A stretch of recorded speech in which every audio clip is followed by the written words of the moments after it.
कोई भी लक्ष्य इंसान के साहस से बड़ा नहीं, हारा वही है जो लड़ा नहीं। हेलो फ्रेंड्स, नमस्कार। मैं अशोक तिवारी एक छोटी सी कहानी आपको सुनाता हूँ। एक छोटा लड़का था। उसने देखा कोकून में एक तितली फड़फड़ा रही थी, पंख फड़फड़ा रही थी, निकल नहीं पा रही थी। उसको लगा शायद कोकून का छेद छोटा है, इसलिए तितली निकल नहीं पा रही है। तो उसने कैंची उठाई और कोकून के छेद को बड़ा कर दिया।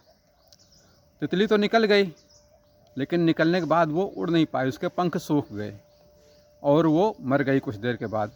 उसके ऊपर थोड़ा सा एक कोकून और था, उसमें भी तितली फड़फड़ा रही थी, लेकिन बच्चा छोटा था, वहाँ तक पहुँच नहीं सकता था, उसका छेद नहीं छोटा बड़ा कर पाया वो। और तितली वो उस टाइम नहीं निकल पाई, थोड़ी देर फड़फड़ा करके शांत हो गई। उसके बाद फिर उसने फड़फड़ाया और पंख उसके मजबूत हो गए और वो उसमें कोकून में से निकल गई और आसमान में उड़ने लग गई। फिर ये बच्चा परेशान हो गया कि एक को मैंने निकाल दिया, वो उड़ नहीं पाई, वो मर गई, उसके पंख सूख गए। और दूसरी तितली जो इतनी मेहनत करके निकली वहाँ से, इतनी देर तक फड़फड़ाती रही, फिर निकली वो, उसके बावजूद वो आसमान में उड़ रही है, ऐसा क्यों हुआ? फिर वो अपने पिताजी के पास गया बच्चा।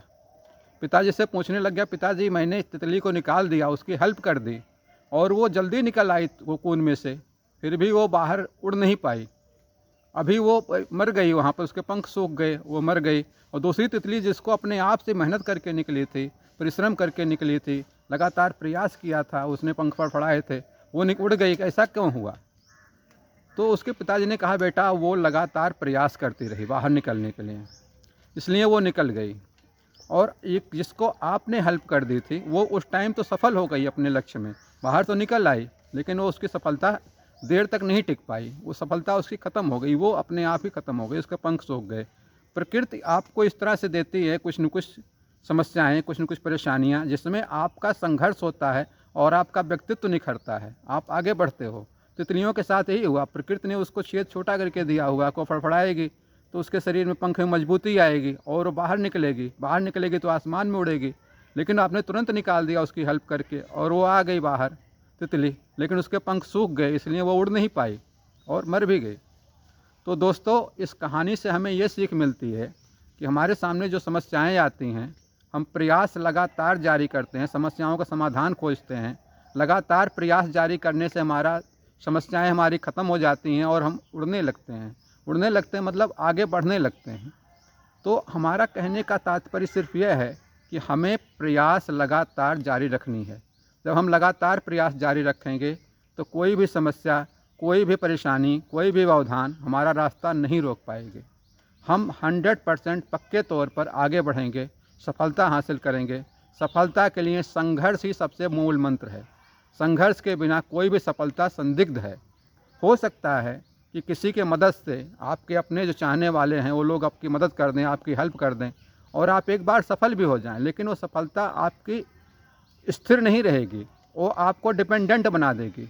आपका जो क्षमता है काम करने की, आगे बढ़ने की, कोशिश करने की, वो क्षमता आपकी घट जाती है, कम हो जाती है।